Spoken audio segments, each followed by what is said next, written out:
Hello. Today I'd like to introduce to you a book that I know a lot of you have read my book, but for those of you who haven't, and maybe you just saw our story on Dateline or you heard a few quotes from my book on Dr. Phil last year, I want to really explain what this book means to me. So when my husband was killed 5 years ago now, first it started out as a journey to hide my pain. I thought if I can just live life normal, like that didn't happen, everything was going to be okay. And then after the trial, the things that came about during the trial made me realize that I wasn't going to find my peace from an answer there. And so about a year after that is when I started my blog. And these are stories that are from my blog that are the journals from my heart. Not the facts that you saw on Dateline or the things that you heard on Dr. Phil, but I just want to read you the first chapter to kind of introduce. Stand tall, you are not alone. In life, we are constantly at crossroads. Some of these crossroads are life-changing, and others don't seem to make a difference either way. These moments come to us, sometimes many times a day. Which way to choose, what choice to make? Do I take back this lipstick that dropped behind my purse at the store, and now I'm loading all my groceries in the car, I'm in a hurry, I need to leave? Do I wait at the crosswalk with a little boy who looks lost, even though I'm already running late to take my daughter to her piano lesson? It is a moment for a young high school girl when she has to decide if she will walk past the young boy who just dropped his binder torn out of his hands and his stuff thrown about the hallway, or if she will stop and help him pick it up and be late for her next class. It is a moment when a young man sits in a dressing room contemplating walking out of the store with a t-shirt he just put on under his clothes, or if he takes it off and saves his money to buy it when he can afford it. A young pregnant mother sits at a crossroad at the abortion clinic, contemplating whether or not she keeps this unborn child or walks out of there today as if nothing ever happened. Crossroads are always in our lives. They are sometimes small and other times very large and heavy. They come to young and old, poor and rich, happy and depressed. We cannot always control when or how they come. The only part we have control over is the outcome. The outcome of any crossroad can be very dark, or it can bring so much joy for generations to come.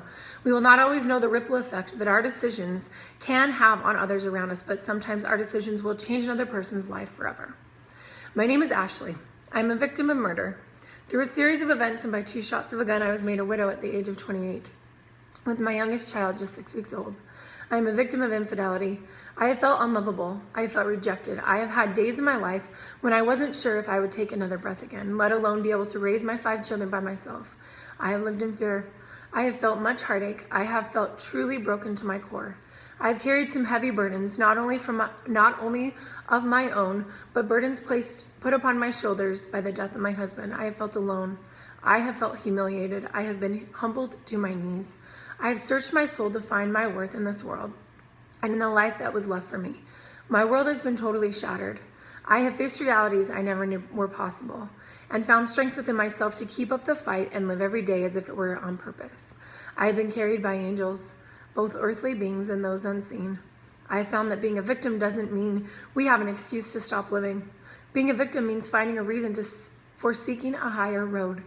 I have picked up the pieces left and carried on. I am a mother. I am a survivor. In one way or another, we are all victims. There are times in our lives when we are forced to question who we are at our core. When we are presented with a path, we can go this way or we can choose that way. For some, this moment comes when the one person whom we love the most decides we are not enough.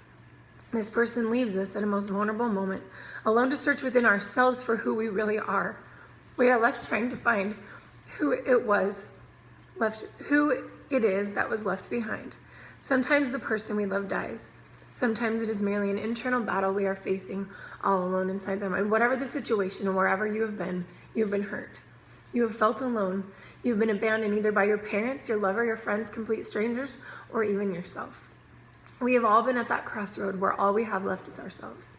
Sometimes these moments of lows have brought you to your knees and caused you to reflect and ponder your relationship with God. And other times they have made you question if He is even there or if He knows you are alone. Whatever that moment has been for you, it is personal and it is real. It has defined and refined who you are, who you think you were, and who you want to become. This is my story. the defining moments that have truly brought me to my knees, the times when I've questioned to my core my very existence, and the experiences I've had that have shown me who I really am and who my Heavenly Father still needs me to become. The night of my husband's death was my darkest hour, but also the very moment when I saw firsthand that my Heavenly Father sent angels on errands for me. He carried me.